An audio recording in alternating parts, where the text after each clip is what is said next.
Joe Rogan was speaking to Sagar Enjeti on his podcast about the Capitol Hill riots and the fact that the Senate GOP blocked a January 6th commission to investigate what transpired that day. Now, he explains, Rogan does, that he's actually rooting for this commission, and he also has some negative commentary in regard to Trump and the influence he still has on the Republican Party. Let's take a look. But the January 6th thing is important. See, it is important, and but is it the 6 months later? Should be the ruling number one conversation of journalists? I think it's really important. And one of the reasons why I think it's important, because it highlights the reasons why a guy like Donald Trump is so dangerous, is because a guy can incite a bunch of morons to do something really stupid. And now that he's silenced off of social media, and now that that actually did happen, once it becomes a thing, it can be like mass shootings, right? They didn't exist, then they did. Right. Now they're a thing. Look, it is fascinating how Joe Rogan kind of goes back and forth in terms of political ideology. I wouldn't have guessed that he felt that the Capitol riots were as serious as they were. I'm glad that he does. And I think that he makes a good point. I have some concerns about what the outcome of that commission could be, because there were some negative outcomes of the 9/11 commission, including creating the Office of the Director of National Intelligence, basically beefing up more of the security state and the intelligence community. And we've had endless mass shootings ever since. It's just, anyway, but that aside, it is interesting to see how he referred to Donald Trump as dangerous, and also said that Trump incites people to do something stupid, right? I cleaned up the language a little bit. Yeah, no, that was an important clip, because look, we've criticized Joe Rogan many times before when we disagree with him. And we've also agreed with him at plenty of times, right? And so now there are some on the left who say, no, he should be canceled forever. If I disagree with him once, that's it, I'm done with him, never speak of him again. And then there were people on the right who celebrated Joe as a hero for being against cancel culture and all different things he says that the right wing agrees with. I'm curious what their take on this is gonna be, because for us, it's easy. We're principled. We don't care about Joe Rogan as a person. We care, hey, is what he's saying today right or wrong? We're not in the Joe Rogan camp. We're not in the anti-Joe Rogan camp. Well, it depends on what he says. Isn't that super obvious? But it isn't for a lot of people. Yeah. And so here I want to commend him for two things. One, he's actually a rare guy saying, red flag, red flag. He's inciting people. And it's not a small thing, it's a big thing. And we just did a story for you again today. That is the fourth Republican in a row, Cawthorn, calling for violence, saying the Second Amendment is to kill US Marines like the Viet Cong did.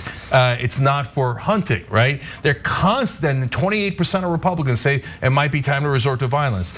I don't see mainstream media reporters' hair on fire on that. I really genuinely think they don't get it.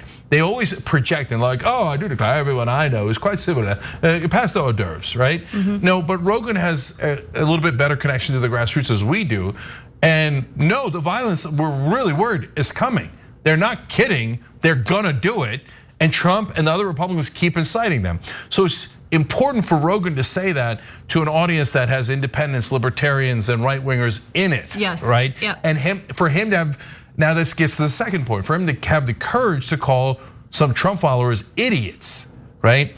Now, knowing that he's got a right-wing audience, why is he doing that and some others that are, including some that are pretending to be on the left, never criticize Trump, right?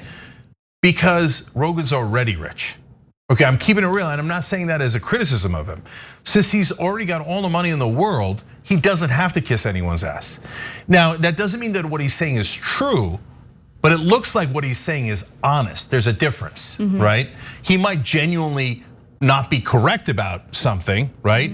But it appears he's giving you his honest opinion, right or wrong, and he gets to do that because he doesn't have to have a grift, right? Whereas a lot of people, whether they left TYT or any other network, they're out there in the wilderness and they're like, oh, how do I get money? How do I get money? And they're looking for an angle, they're looking for a grift and a scam, etc. And the right wing usually has more money. And so it's so alluring. So they're like, okay, what do you need me to pretend to be in order to get this money?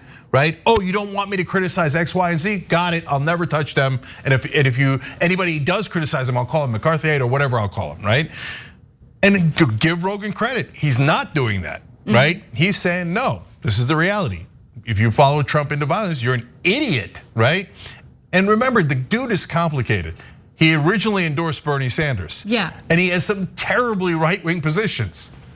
See, but again, I think that's actually pretty representative of the electorate, though, because I think the mistake that people tend to make is assuming that if you tend to vote Democrat, for instance, that you are liberal on all social issues, or most people are actually, politically speaking, a hodgepodge of different ideas that do cross the aisle from Democrat to Republican and vice versa. So I think that that's what tends to make his show as interesting as it is for so many people, because I think that the average Joe is representative of what the electorate is like. Yeah, now that doesn't mean that he is perfectly representative of the average American on every issue. Of course not, it depends, use your judgment, okay? Right. But to me, he deserves significant credit for this. If he backpedals out of it, that'll be super sad, but I don't suspect so.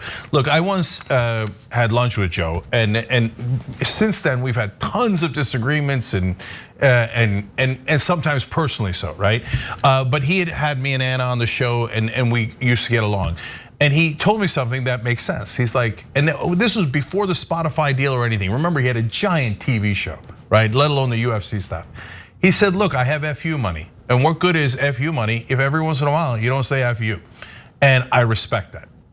And a lot of other people chasing money, like, oh, no. And they're not giving you their honest opinions. Keep it real. So at least you got somebody who's honest. Again, respect on that. Thanks for watching The Young Turks, really appreciate it. Another way to show support is through YouTube memberships.